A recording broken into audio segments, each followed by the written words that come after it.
I am calling to order the regular meeting of the Brattleboro Housing Partnerships at 4:33 on March 28th, 2022. First order of business is to review the minutes of February 28th. And I will accept a motion to approve the minutes. Are there any corrections to the minutes? I move to accept them. Okay. Thank you. Thank you, Liz. May I have a second? Thank you, Baron. All those in favor, please hold up your hand and say aye. Aye. Opposed, no. Abstaining, 5-0. Resident and community participation. Do we have any people signing on who wish to participate other than board members and commissioners? Moving on from that to the COVID-19 update, which I hope will come from Just a brief update. We have moved with the state guidance to allow a mask optional policy in our community spaces. Mhm. And but our staff is continuing to wear masks when in offices and when meeting with people and when we are in apartments and in common areas. Mhm. We had changed it temporarily, and then we saw we had a case on staff, and so then we went back to our mask policy. So I think we're going to keep that for a little bit of time. It seems like as soon as we go back a little, we started to get cases. So that's what's going on now. We have lots of tests available to us, so we've been allowing staff to get tested when they would like, and just doing the masks, and that seems to keep us moving forward. So I think Wonderful. everybody feels comfortable with that. No complaints. Great. Staff reports review, property review and property management, Green.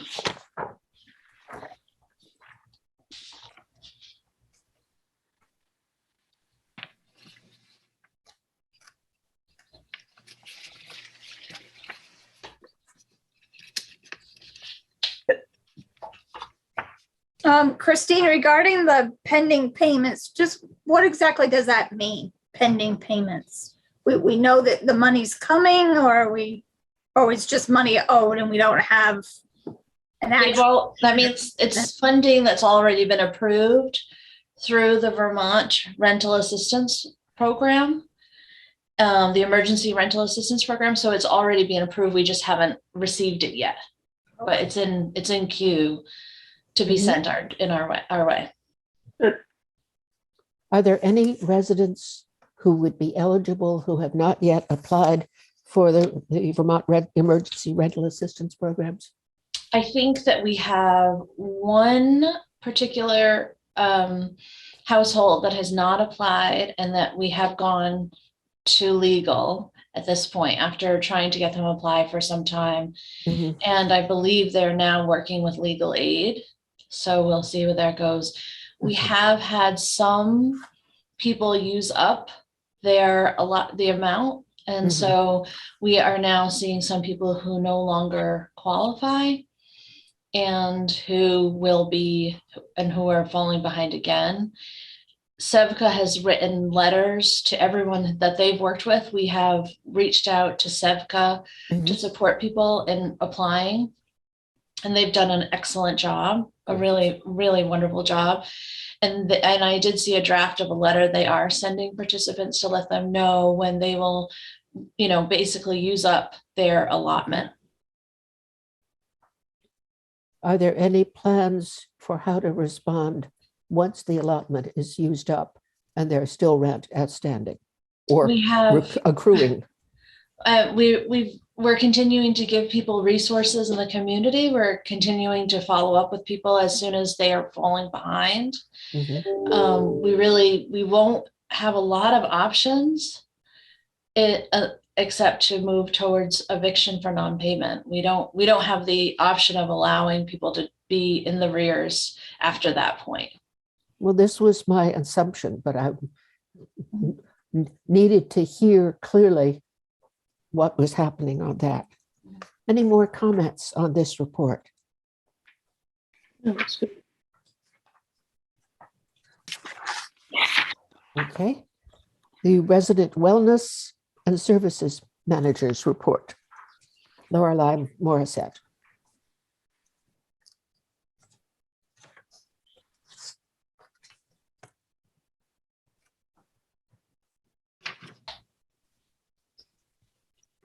I think she's doing an outstanding job with challenges, and Mm, I mean, you're going to have some on your shoulders, Christine, when she's on leave. Yeah, we have done some groundwork to reallocate some of her duties. We've decided which things we just were not going to be able to do for the time being. There weren't a lot of those, but some of them. She was on a board. She represented BHP on a board and some community meetings that will not be attended at this point mhm. in her absence, but we have reallocated many of her duties, and we are in the process of hiring for more support staff, for office support staff. So to back end some of the administrative pieces that we all carry, we're hoping to offset the workload, all of our workloads a little bit, and then be able to fill in for her in places that we wouldn't be able to hire for at this point. And And you're hopefully she's back. they're still looking for the employment and education coordinator, who previously family self-sufficiency. So we did actually, I did offer the position to somebody on Friday and they accepted the position. So Great. I don't think that, I think they're telling their employer right now. So I don't want to announce who it is, Okay. but we're very happy with the candidate that we hired. That's And wonderful. it's somebody that's very, that's not a new face to BHP. It's somebody that we've seen before. I'll just leave it at that. So orientation will be a lot easier.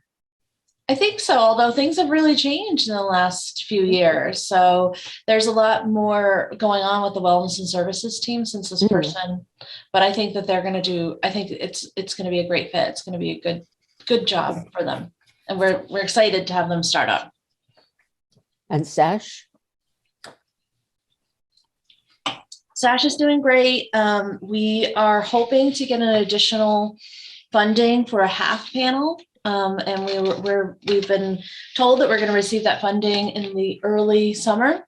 Great. And so I would like to, we're looking at expanding to Bellows Falls for a half panel, Mhm. and then having that person also do a half panel at BHP for a full-time position, and then offloading from Shauna so that she can focus on some other pieces. Okay. Right now she's carrying a lot as the implementation manager and a full-time coordinator. So it makes sense for her to do a half panel and then have time to do program support and other supports for the other coordinators. So we're excited about that piece. And Bellows Falls is an area that we have wanted to serve for a very long time. So we're starting to really look in that direction. Will that mean mainly congregate housing versus people in the community? I'm not sure. It's going to be a conversation with Wyndham Windsor Housing Trust to see where we could possibly embed. We're hoping for some congregate housing, and then it would be also some community members. I think that the half panel in Brattleboro would be all community members. It would be one of our housing sites. SASH Flash. Yeah. It was a great addition. Wonderful. Very I was cool. just thinking, has anybody made the Irish soda bread? No, but I copied it for my recipe book. Good. I was thinking about it, but then I got busy with other things. So they do such a nice job. Yes. Could I go back just a second to Sure. about Melrose Falls? Do we work at all with Parks Place there? We have in Byron. So I think that this is, reaching out to, is Parks Place managed by Wyndham Windsor, or are they managed by somebody else? they're managed by themselves, Mhm. and it's just a wonderful base for all kinds of other agencies to provide services. Okay. Yeah, I'll certainly reach out to them. Is it a housing provider or is it no, it's No. They're general community. social service provider. Okay. Great, Every thank kind you. of social service. Great, thank you. We had done a lot of foundational work, but it was 10 years. I mean, it was probably 9 years ago at this point. So I think we'll review what the work we did, but probably need to go in a new direction for some things. But that's excellent. Thank you. And of course, Sevka is located in Bellows Falls as well. Mhm.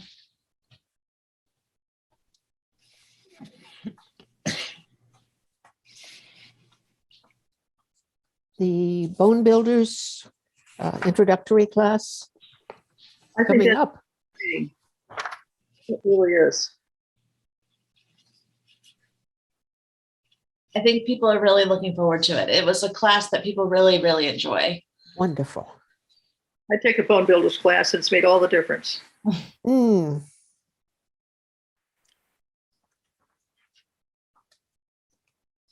Then the housing choice voucher and Section 8 shelter plus care.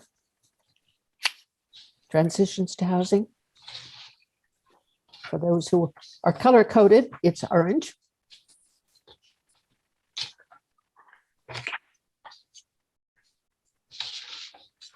It's much more understandable these days. And I thank David for all his work on that. Yes.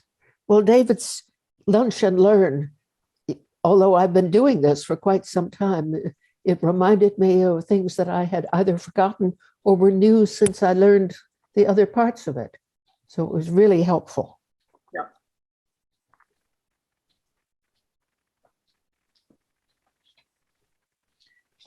Comments, Did you questions? receive as well I sent out a sort of a cheat sheet. One was an Excel spreadsheet and one was a narrative. And so I can resend those again. It was probably after the I think it was a After while. Lunch and Learn, and I have a feeling I didn't print them out after I opened They're them. hard to print out. I was trying to the Excel spreadsheet's really hard to print out. So I was trying to revamp it and I forgot to do it to send it with your packet. So I'll Thank add you. that to next month. Christine, that would be very helpful. Hi, Jane. Byron? I have a question and a comment on the Section 8 monthly update. Do we do our own housing quality inspections? We do. For which program? For the RAD program or for the Section 8 program? The Section 8? Yes, we do. During COVID, we had a waiver so that we could have landlords certify, but we're starting to do but we're beginning to do the in-person ourselves now. And the comment was just to say I really appreciate I shouldn't need it, but the glossary at the bottom of the page. Yeah, it is helpful. Mm-hmm. We've also, so we have to do a certain percentage of our RAD properties. And we work with Springfield Housing Authority who will come and inspect our properties for the housing, I'm sorry, now I'm losing my train of thought. For the housing quality, the HQS, the housing quality standard. And then we go to Springfields and we'll do those. So we need to do that before June 30th, because the waiver is expiring by then. So we're in the process of setting that up. But we have been doing inspections of we're in the process right now of inspecting all of our properties. So we just finished the Samuel Elliott Apartments. We also have done Red Clover Commons. We're doing them all monthly with the fire department. Great. And that's good because it gets the property managers back in the units. So then they can start to identify if there's housekeeping issues or other things that need to be followed up on. And then, thank you. Financial review. the January 2020 monthly comparables, February check listing, which is yellow, and check signing assignments. So is James with us? Yes, he is. Yeah. I am. Thank you, James. Could I ask for just comments generally on the consolidated budget, which excludes and Richards and Red Clover Commons? I think she's talking about the monthly comparable. Yeah. She's talking about January. I don't know if you have that pulled up. James just sent me February today, so you didn't get that. So we're going back a little bit. It's January. Yeah. A quick overview. For the most part, the housing authority programs are ahead of budget. Most of them are making, most of them are seeing either revenues outpacing budgeted revenues or expenses coming in lighter than budgeted. I just want to make sure the board understands that we are in the middle of winter season, heating season, or just coming out of it.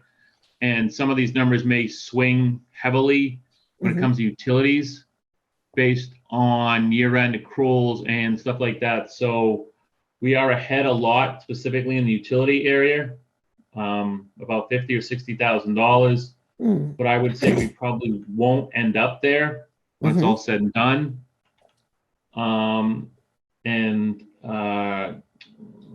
Christine and I have had a conversation about the office expenses for the fiscal year. We have some concern there that they're higher than budgeted, and we believe most of that is probably related to one-time charges relating to setting up staff for remote work, other things relating to the fact that they're not in the office, and well, during this time for the most part. And we hope that with the next budget that we are going to present later during the board meeting, that these numbers will come down because more employees will either be in the office or we'll already have bought them everything they need to work more efficiently from home. So that was one of our biggest concerns, was the office expenses. Besides that, I have no other comments except for my usual comment about the AWR and the lack of replacement reserve, which I know the board has heard from me before. Well, thank you for repeating that. We need to hear that. Besides that, the properties are in good, well, I shouldn't say the properties, the financials show the properties are in good shape. Housing authority in good shape. There's just the current situations with the FEMA project, collecting the cash that they owe us, having to, up front and pay the bills before they reimburse us. And that's about it.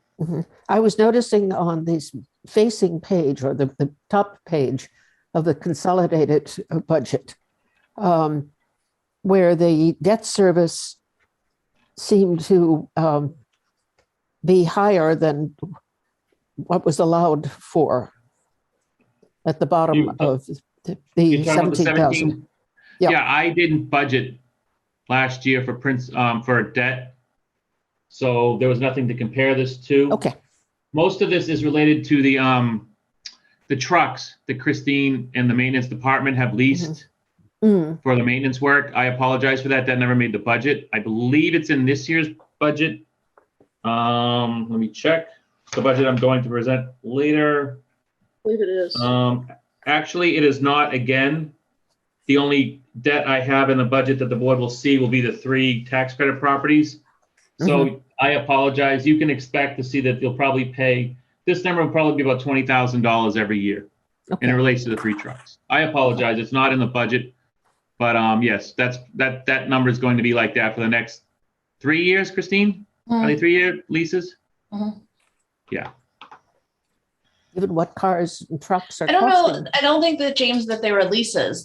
We purchased them. That's a debt to pay off. Yeah, but I thought so you're not leasing them, you actually finance them through Nissan? Okay, so then they're finance payments over a 3-year period. So you'll see another $40,000 or $50,000 probably going through the next 2 budget cycles. Yeah, we were able to do it with a no interest. That's why we did it at that time, because it was a no interest. So it was easy. It was a, it made more sense to buy them outright. Yeah. Sure, absolutely. Questions from commissioners? Or not buy them outright, but to not lease them, I should say. Yeah. One thing that we'll be paying a little bit of attention to as well is the electric. So to see if we're, if investing in the solar farm, we're starting to see the small amounts, but I think comparing it to next year, comparing the wattage, seeing what we're really saving, I think that over time, we're going to start to look at that as well. Great. And just a note for the board on that, I'm assuming Christine is speaking of the solar power related to the RAD units. Christine, is that true? Yes. The only drop now, and it's not really a drop, well, I guess, whatever. The only negative to solar power in the sense of the financial statements for Housing Authority is it will increase your pilot payment. Will increase what? The pilot payment, the payment we made in lieu of taxes, which is based on rental income minus utilities. So if our total cost for utilities go down in relation to the fact that we have the solar power credits, it'll look like we're making more money when you compare it to rental income. And then we multiply that by 10%. So in theory, we'll save money in utilities, but we'll give the town more money on pilot payments relating to the RAD. I had never heard of them as pilot payments. If Payment I in look lieu at of the taxes. initials, payment in lieu of taxes makes perfect sense. So, So that, I mean, it's, yeah, I'm not telling most houses, I'm gonna never tell Housing Authority not to go solar. I'm just saying that the only negative of going solar, if you look at it as a negative point, is the fact that your payment to the town goes up because your utility costs go down. but our payment to the climate is certainly an advantage to Of course. everything. Oh, that's why I would say never to not do it, but I'm just reminding the board that Sure. when Christine says we'll probably see some savings on utilities, we won't see as much as we think because we'll have to turn around and give a little of that back to the town. Okay. Is Byron?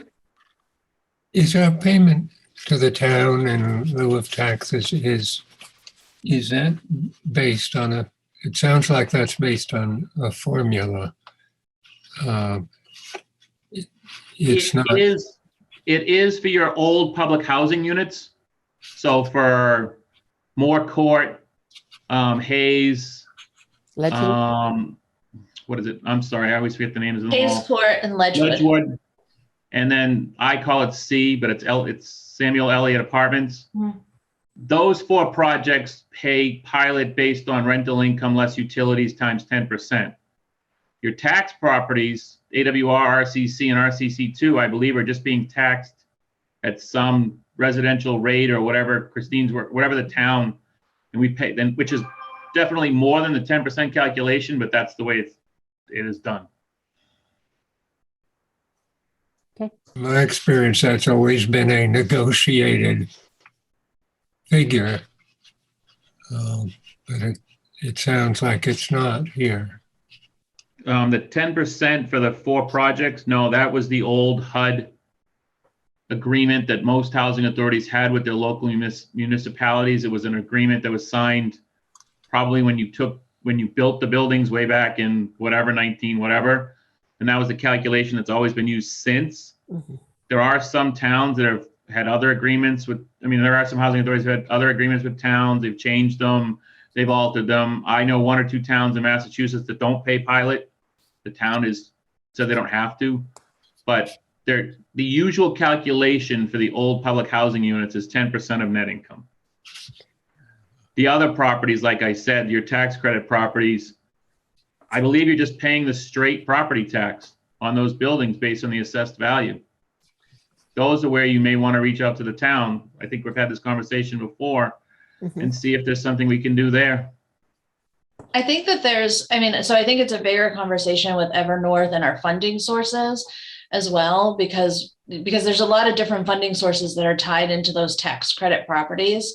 So it's not a direct, it's not directly that Brattleboro Housing Partnerships is the one who's responsible. It's a bigger picture involving a lot of different funding sources.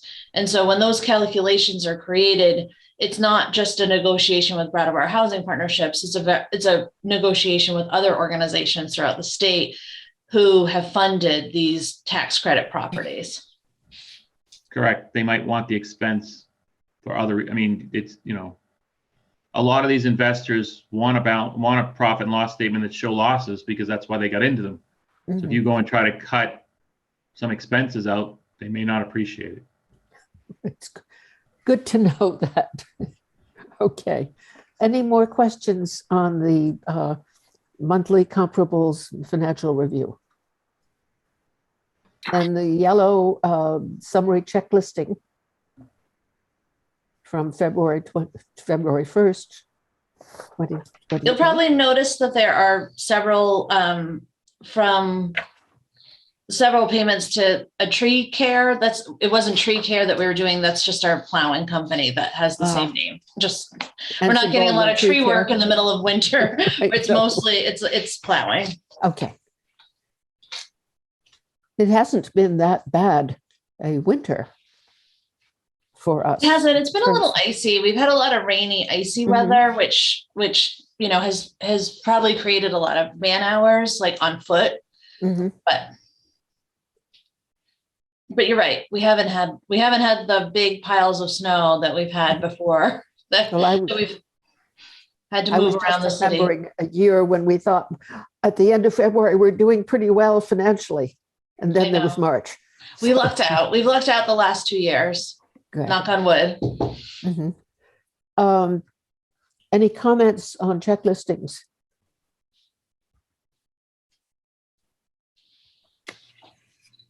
Of course. Say again? Go ahead. What did you say? Any comments on check listings?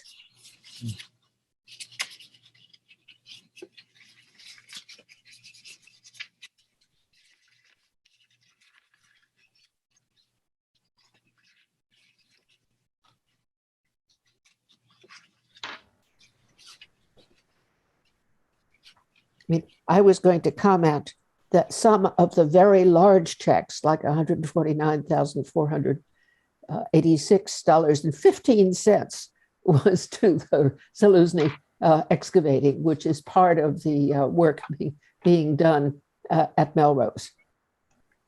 Correct. The big amounts for the Zaluzny project is the FEMA work that we're having done at Melrose. Yes. And we'll talk about that later, but Good. they have started again. And then board business and a report from the board orientation committee. Byron and Liz and Christine Hazard. While we have a written report, I thought it might be useful to have the three of you describe the process so far. Well, I think it was a great meeting, and we identified some steps that we thought would be of value to increase the viability of board applicants. I note the next steps that Christine will reach out to the town assistant manager to find out about internal process of application review. Any comments on that so far, Christine? I haven't heard back yet. Okay. I did it late in the week last week, so I haven't heard back yet. We would potentially, depending on what they say, we could potentially ask for a meeting, and then Byron has asked as well to be there. So if we set up a meeting to talk, we'll include anyone in the group, Liz and Byron and myself. I think, I guess it would be also helpful, Janet, since you have so much historical knowledge and you've onboarded so many people, it sounded like Byron he didn't have a very, I guess the experience he had was a little bit, wasn't optimal. So No, it I know wasn't. that the timing wasn't great either. We were going to Brad, Chris was leaving. There was a lot going on. Then COVID happened. Yes. And so I'm wondering if maybe you would want to share sort of what your process was Mhm. with what you've seen as the process. Like if you were notified ahead of time by the town if someone applied, or I'm not sure what the process is. There certainly was a direct recruitment from the executive director because we know each other from other places. The process was both to have an interview with her in the office and then to visit not all, but many of the housing sites. And of course, at that point, we had meetings that were rotating through all of the housing sites so that we got to personally experience each of the housing sites as the board rotated from one place to another, which because of COVID wasn't possible. Mm. Byron, were there other things that we could have done to make it easier for you? I understand you. I think Byron was thinking more about the initial, before he even applied, having briefing information for anyone interested to have more information so that we could widen the pool of interested candidates. Is that correct, Byron? Yes. The standard town practice has been to publish an article in the paper listing a variety of places where help is needed. A zoning board or a fence viewer or whatever it is. That did not happen with me. And people. It was a direct personal recruitment. And the board had been pretty consistent. People had been on the board for a very long time. So there was a lot of accumulated knowledge when I came onto the board. And so that kind of process continued that way. There was, at one point, a requirement to have a resident from one of the properties on the board. And that was later changed when we had difficulty recruiting for it. Byron, I'm thinking that from what Janet has said, what my experience was, I was recruited by Christine Hart, that you came in at a time when the perfect storm was happening. And it was not very much not the optimal thing for you. So one suggestion I had that may or may not be okay with the board, the select board, was when somebody goes online, because anybody can apply, that when they click on this board, that stimulates an invitation to be sent to that person, where the chair would then sit down with that applicant and do the kinds of things that you went through, Janet, before they filled the full application. They knew what they were applying for. Yes. And something to that effect. They may or may not agree with that, and that's fine. But it was just a suggestion. But I think Byron came in blind, and some of us had some experience that we already kind of knew what was going on. But I came in the same way people have for a very long time come into such positions in the town. It's the same way I came on the zoning board. And in most cases, it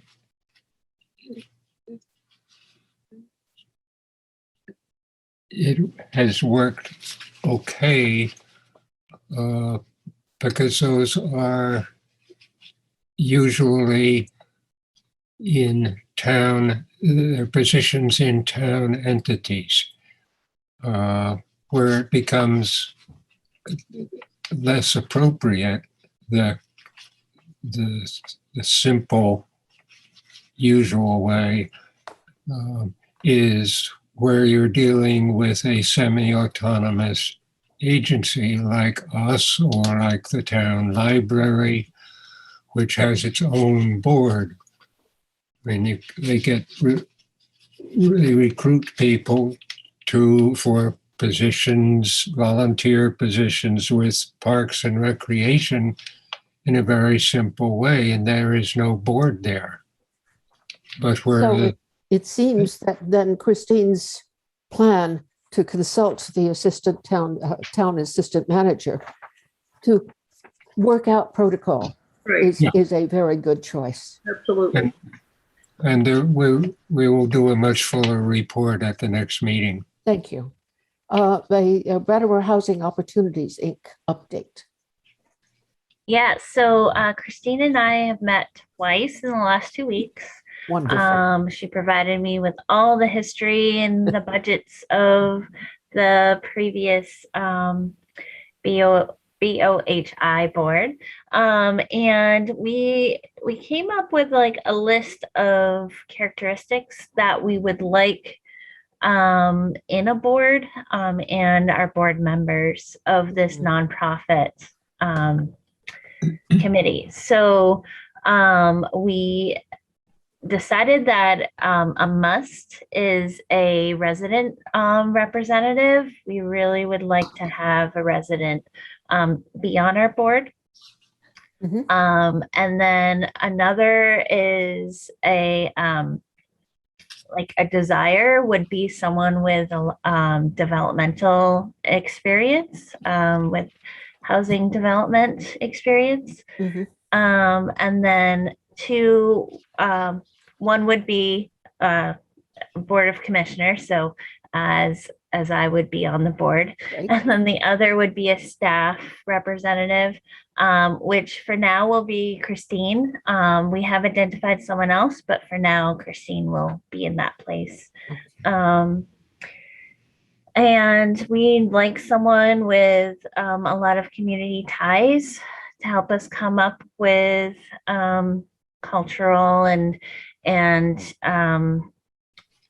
educational and recreational activities to support.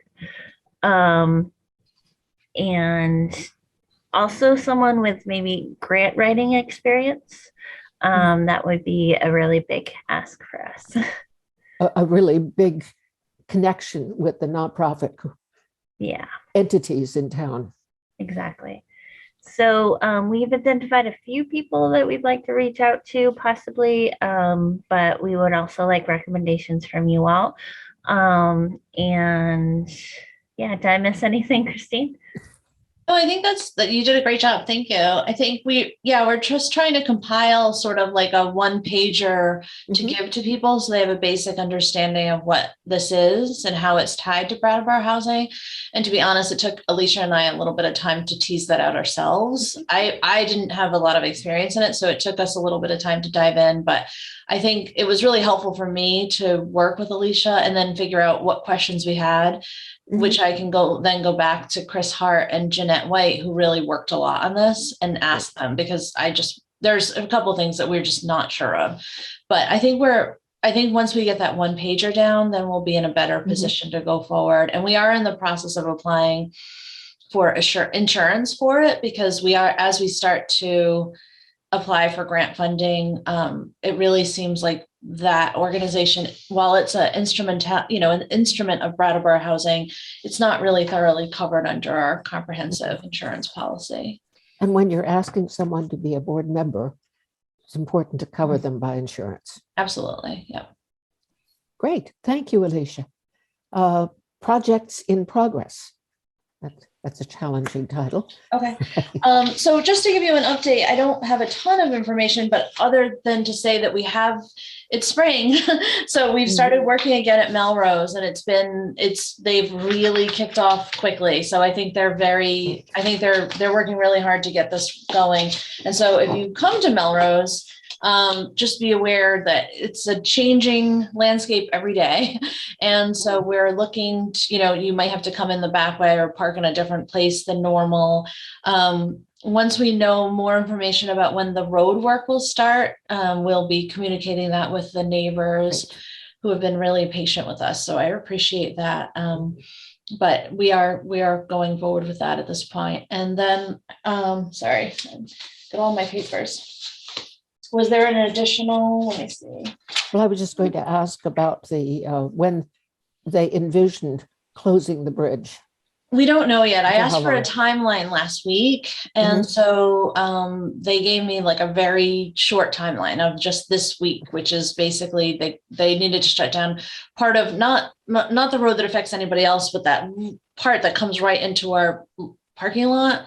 Mhm. They needed to shut down. So George Miller Drive is open, Melrose Street is open.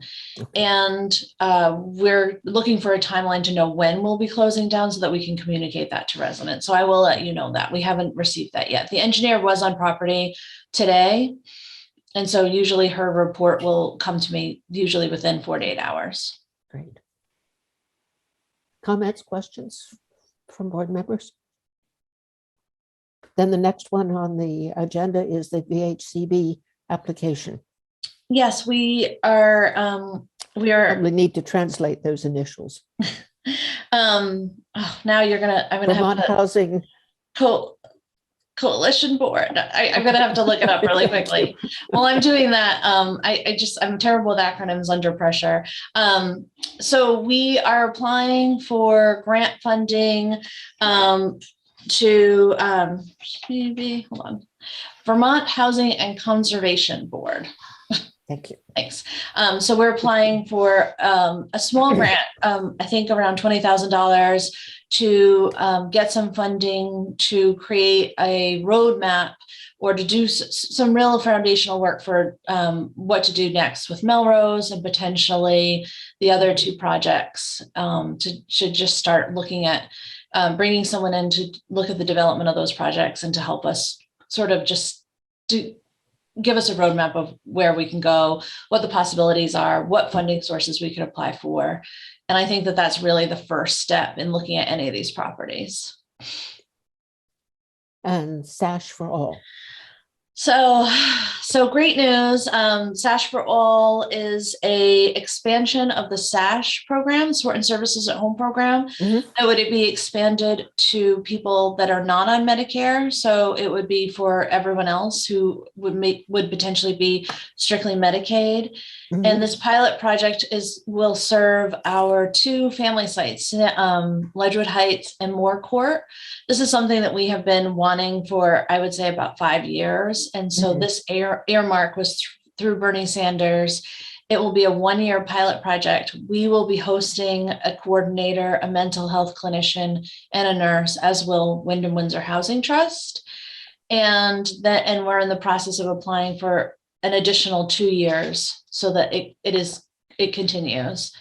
It's a really exciting project. It's a big project, but it's really, really exciting. I think it's going to help a lot with I feel like those properties have been the most disconnected since COVID, primarily because we don't have a direct resident service person working there. Mhm. And I think it's going to be a lot of fun. And I think it's going to be a great asset to our community. So I'm very excited about that. That's great.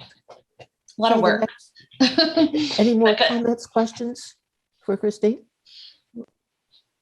Housing and Conservation Board. It's good to remember. Okay, next on the agenda is the 22-23 fiscal budget review. And we got that in a separate mailing. Did everyone receive it? I'm sorry that it came late. I didn't get it, Christine. Okay, I'm sorry, Donna. I It's all emailed right. out. I emailed out a copy of it. Did you get that? Well, that's possible. I can send it again. Do you want me to do that right now? Sure.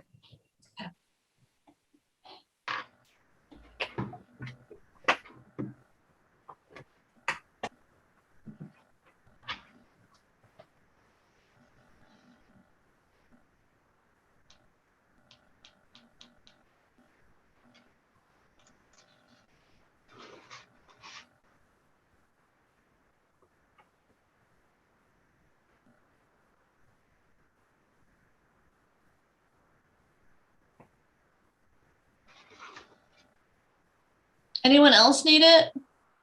I'm just trying to put the pages in order. Okay. I did number those, which I I saw remember. that you had by hand. I almost I mailed them really without appreciate numbering it. them. Yes.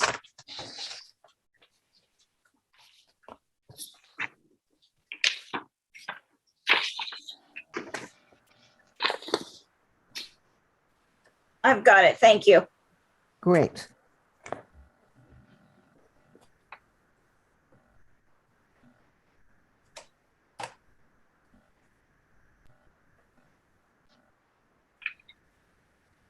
I reviewed this in detail and I just thought it was very clear. I mean, it was a lot of information, but you know. Yes.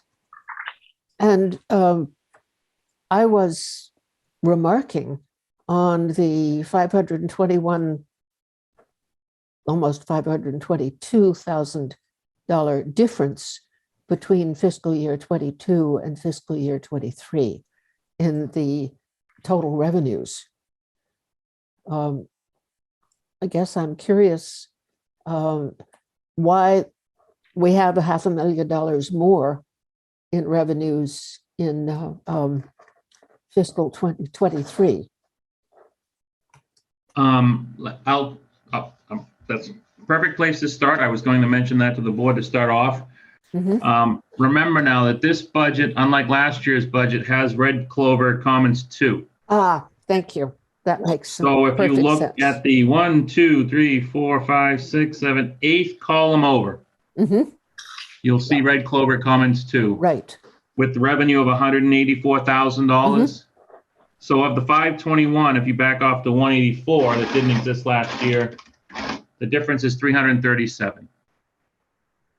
And the bulk of that would be the top line in revenue. Mhm.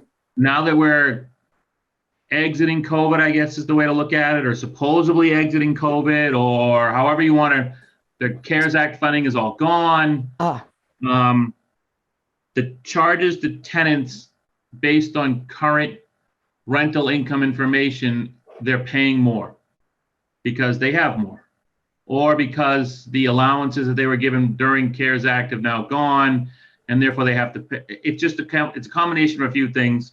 But of the adjusted 521 to 337, 235,000 of that is related to increased revenue from tenants.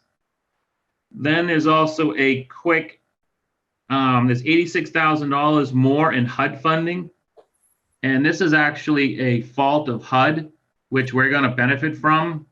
And I'm sure if Christine was to talk to Chris, this all goes back to the fact that HUD never removed Melrose's units as they went offline. mhm. So the calculation for Melrose is still based on the original 80 units. Mm. Christine, isn't that what it was at one time when it first? Yes. And as you dropped off units, they were never taken out and HUD never adjusted it. I know Chris and I had a conversation about that years ago. Mhm. Well, in the end, they're going to give us more money now because of that. As part of public housing, when you disposition a project, not the RADs, because you didn't really disposition them, you just Mhm. changed them from one source to another, I guess, reconfigured. But Melrose is actually a dispo or demolition, or if it's being classified. One of the things HUD gives you on the back end of something like that is what they call an asset repositioning fee.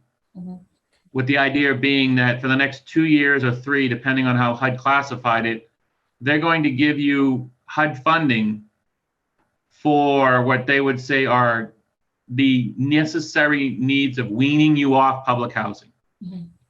So instead of just cutting you off cold turkey and saying, we used to give you X number of dollars, we'll give you this amount. It's actually 75% of some number. Next year will be 50 and then 25, depending on this or that. So we got a little extra money from HUD because they never wrote the 80 off to what it really was. So we'll take it and run. Right. And then you also have $66,000 of additional funding in here for what we're doing as your mainstream vouchers. As I'm sure the board is aware, besides your Section 8 vouchers, there's a program called Mainstream, which is Right. basically Section 8. It's just funded from the federal government on a separate line within their Mhm. big, huge budget. Right. So we have units under that program. Mhm. So that's another additional 66 that we did not have budgeted last year because the program had just started. And then there's small additions here and there. And I would advise the board not to worry about the last two lines, the administration fee and the maintenance fee. There's a big negative and a big positive, the last two revenue lines. Mhm. That's just internal revenue between programs. So I would ignore that. I mean, it is kind of driving the revenue increase, but there's offsetting expenses going the other way within the budget. Mhm. So if you take them and combine them, the net positive you see above is offset by net negatives below. So the real reason for the revenue increase is basically the tenants are giving us more, HUD's giving us a few bucks more, and the increased funding for the mainstream program. And Christine reminds me that I have considerable history in this. And part of my history is the years that HUD clawed back from us money that we had accumulated to rebuild. And then the federal government said, no, thank you, we'll come back. Correct. So But the how fact that they about- never fixed the Melrose issue is now coming back to help us. Yep. How about expenses?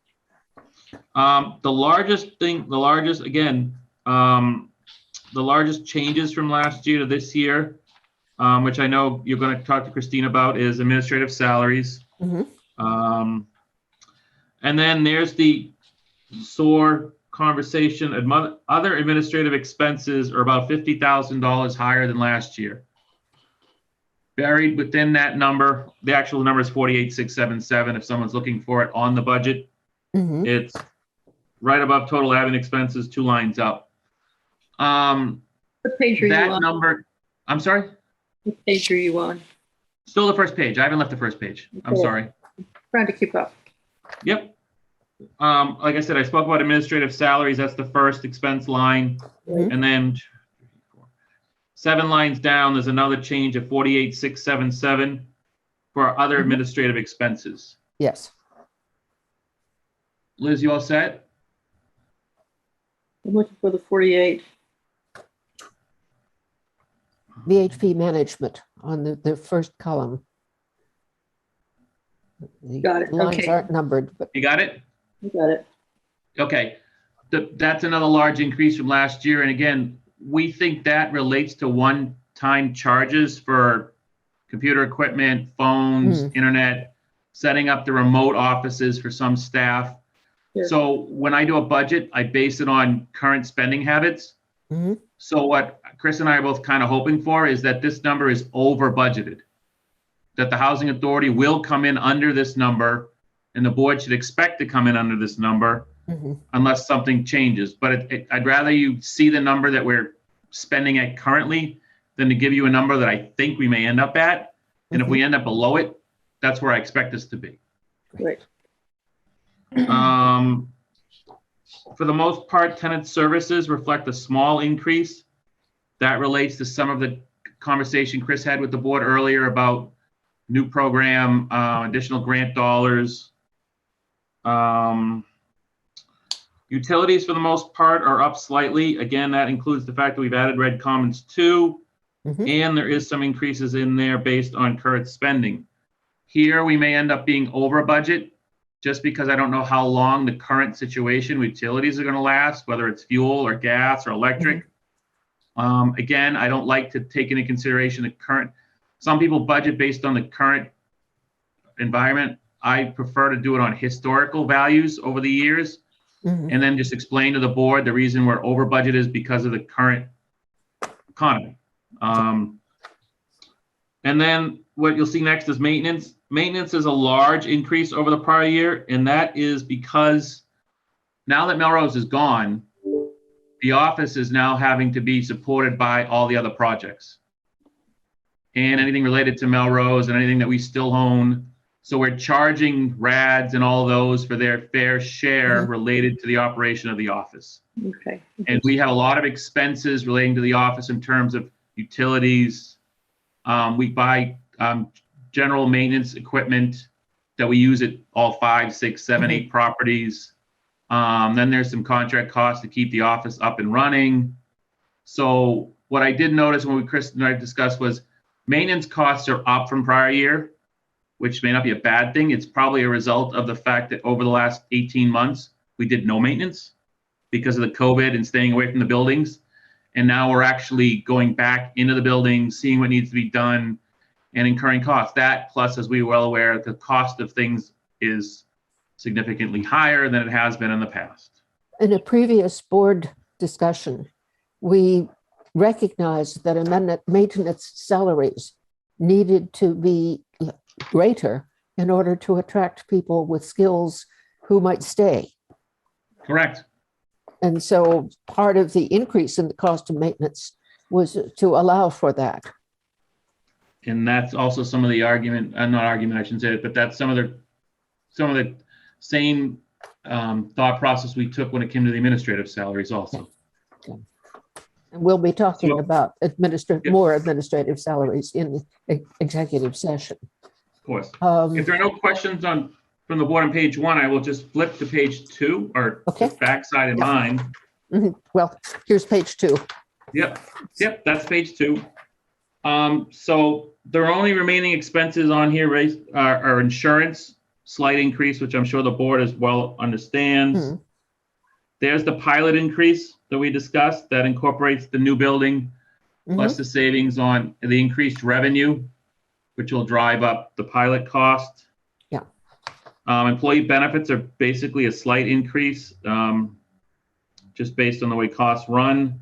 And then we have our debt service and our replacement reserves. Both are up as a result of adding red comments too. Now, you've commented, Ann W. Richards doesn't have a replacement reserve. That's why the big highlighted, not yet, yes.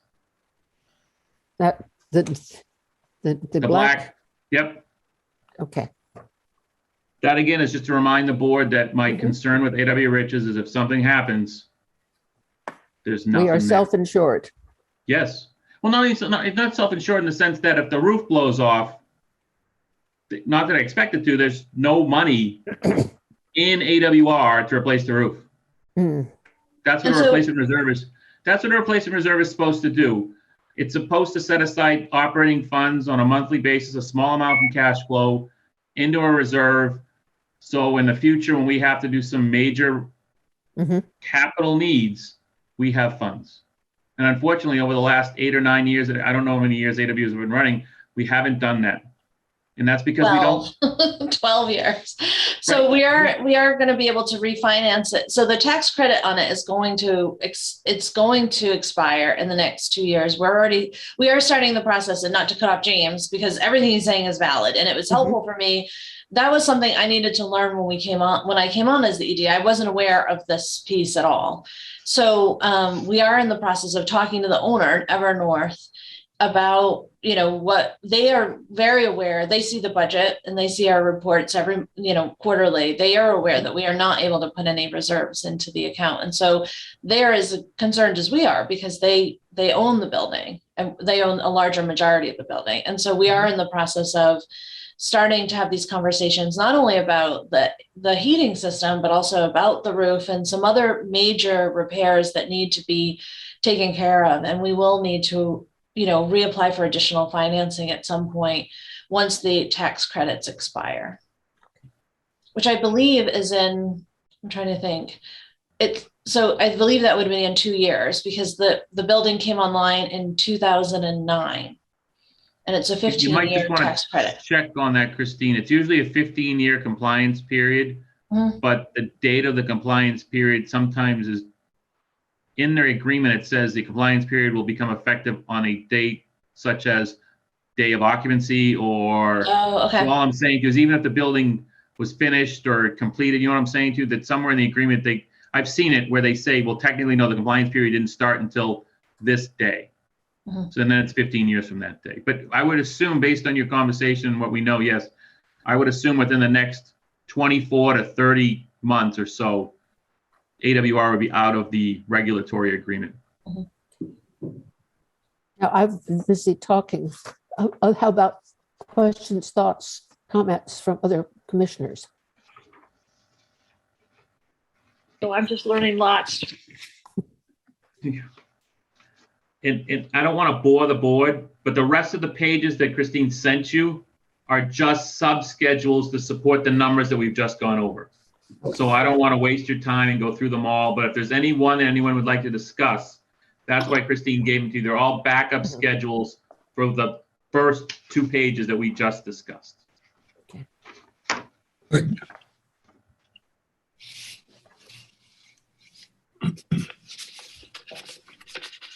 So we are reviewing the proposed draft budget.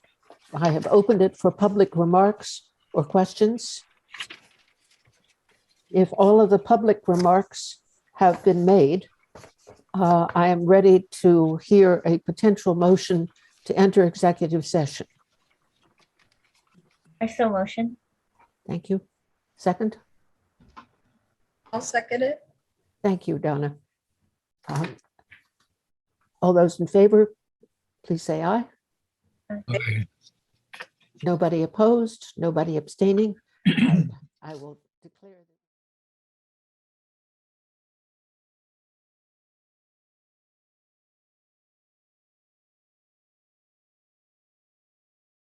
Okay. And in regular session, I'm going to request 2 motions. The first potential motion is to accept the 22-23 BHP budget. Do I hear a motion? I'll make a motion to Thank you, accept Donna. it. Second? Thank you, Byron. Any further questions, comments? All those in favor, please say aye. Aye. Opposed, no. Abstaining? Okay. The 22-23 budget has been accepted. The second motion is to amend that budget to change the executive director's salary in that budget from the current proposed salary of $76,086 to $80,000 even for this next year. Do I hear a motion? I'll make a motion. Thank you, Donna. Did somebody second? I'll second. Thank you. Any comments further? Okay, Oh, thank You you ready? all. ready for the motion? All those in favor of the motion to change the executive director's salary in the proposed budget into the approved budget for 22-23, please say aye. Aye. Opposed, no. Abstaining? Thank you. I think we made some very good decisions. Any other business? I guess the best thing I can do is to wish you all thank you. Oops. I need a motion to adjourn. I actually have one more business, just a Okay. quick one. So I'm doing the check signing for April. Mhm. And for the next one, I just need the only month that I can't do check signing is in August. But I just wanted to let everyone know that I can do any other month except August. Okay, that will be important for the next chair to know, because at the end of July, I will be leaving the board. And this will be a big change for me.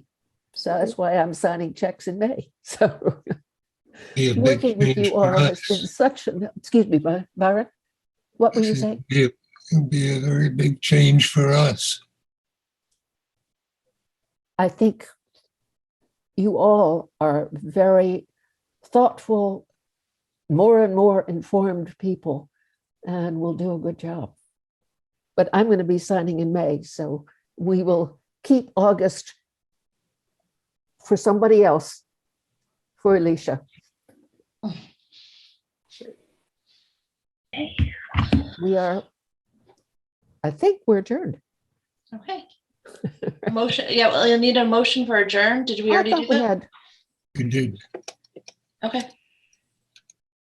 we can have another motion to another adjournment. I didn't get who it was. I'm sorry. I You missed it. did. Okay.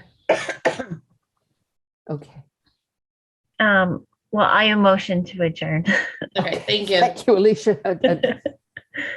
Second, Second. all those in favor of adjournment, please say aye. Aye. One last chance to have my joke. All those in favor of adjourning, please say goodbye.